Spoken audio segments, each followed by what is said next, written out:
Miquella and Saint Trina, two halves of the same whole, long theorized to house the same body. There was no doubt the DLC would harbor many answers, and answers it'd bring, as well as questions. This video won't be going over Miquella's story in its entirety, only what you need to know to understand the story ahead. Let's begin. Miquella is a demigod, born from a pair of gods named Radagon and Marika. These gods happen to be one and the same, but are still able to procreate. Marika hails from a humanoid race called the Numen, which may not originate from this plane, but for the sake of clarity, we'll say they originate from the realm of shadow. The people of the Numen race were dubbed Shaman by the Hornsent, the ruling caste in the realm of shadow. The reason why is still unknown, but we do know that the flesh of the shaman could meld harmoniously with another. At this point, I wanted you to question why I haven't said anything about Miquella, because I believe this foundation is imperative when assessing your perspective. We all have looked at the stories of both Miquella and Marika through their perspective, but never Radagon and Saint Trina. A seemingly kind boy cursed to be forever young, wanted nothing more than to cure the affliction of his twin sister Malenia. Scarlet rot, an affliction that if anyone could cure it, Miquella could. For unlike many of his brothers and sisters, he was an Empyrean. Empyrean literally meaning the highest part of heaven. In the context of Elden Ring, those with the capability of becoming a god. There are only 4 other Empyreans known: Ranni the Witch, Queen Marika, Malenia, and the Gloam-Eyed Queen. I still wonder if Marika's golden child, Godwyn, could have been considered an Empyrean. I guess we'll never know. In an effort to rid his sister of scarlet rot, Miquella began a new tree, far beyond the mountaintops of the giants and complete seclusion. There Miquella would water this tree with his own blood, showing his dedication to his sister's plight. But this tree did not only aid Malenia, it allowed the misbegotten, albinuric, and whatever manner of race respite, sanctuary. This, along with Miquella's ability to enthrall anyone who came into contact with him, caused him to be revered as the kindest demigod of them all. Were you guided here by kindly Miquella? I am Leda, and like you, I was guided by faith along his honorable path. Touch the withered arm, and you too will be transported to the realm of shadow where Miquella the Kind now dwells. My compatriots are there already. Like us, they have heard kindly Miquella's call. If you can find them, they are certain to lend you aid. The Halig tree failed, never living up to what it needed to be. But Miquella may have had a plan, or a happy accident. After charming his brother Mohg, out of obsession, Mohg robbed Miquella from his womb in the Halig tree, wanting nothing more than to have him ascend to godhood. To achieve this, Mohg cocooned his brother and fed him his cursed omen blood, which inadvertently allowed Miquella to strip himself of the grace of gold and enter the realm of shadow. Here he would do the one thing he never had: become a god, to rid the world of all its suffering by whatever means necessary, even if it meant sacrificing his love.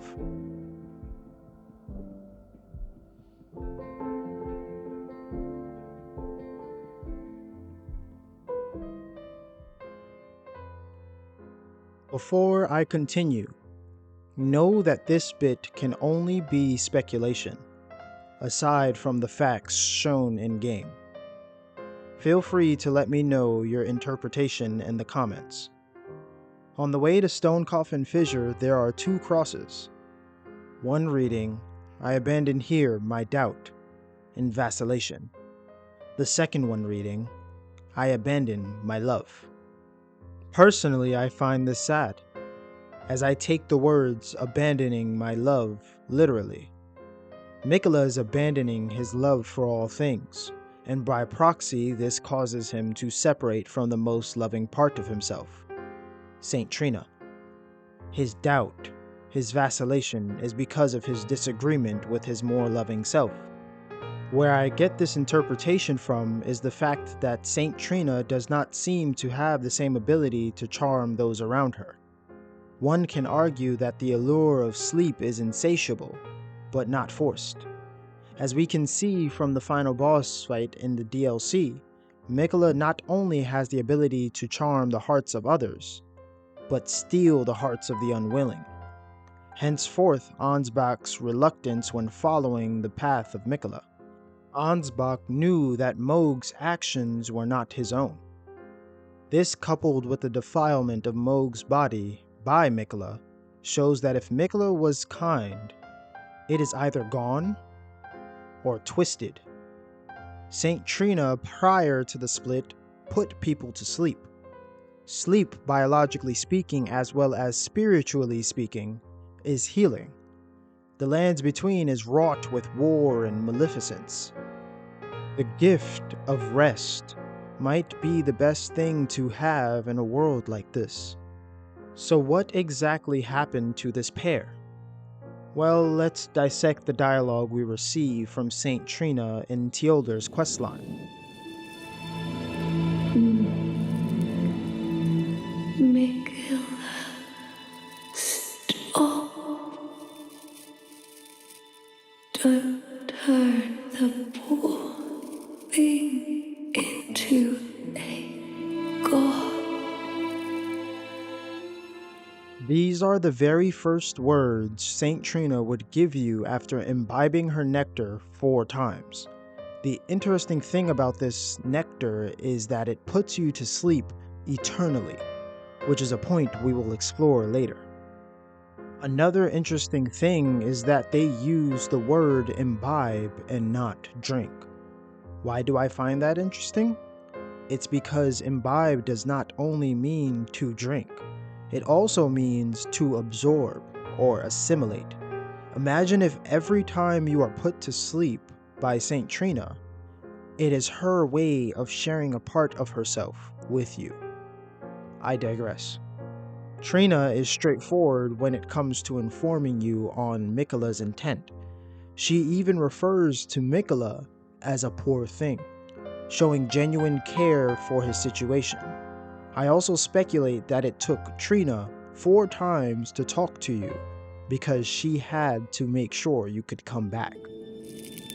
Godhood would be Miquella's prison. A caged divinity is beyond saving. Trina referred to Godhood as a prison, which begs the question of what does Godhood actually entail? What does that mean Marika went through? Caged divinity. Is there some catch to achieving Godhood, or is the reasoning for Trina's discontent sentimental? From what I can tell, if the abandoning of significant pieces of yourself is required to achieve Godhood, Saint Trina's feelings may be warranted. What if, during the rise of the Golden Order, Marika and Radagon didn't agree? Was the unity with the Carian royal family what Marika wanted? Or was it what Radagon wanted? Or were they always on the same page? Next up is perhaps the saddest piece of dialogue I have found in the DLC so far. You must kill Miquella. Grant him forgiveness. At first glance, this doesn't mean much more than what it says. But I want you to think about Miquella's journey with Saint Trina up until now. I believe it is safe to say Saint Trina experienced everything that Miquella experienced. The failure of the Halig tree, sending Melania to kill Radon to force him to honor his promise of becoming consort, seducing and eventually defiling his brother Moog's body by housing Radon's soul in it, using all those around him to obtain his age of compassion, no matter the cost.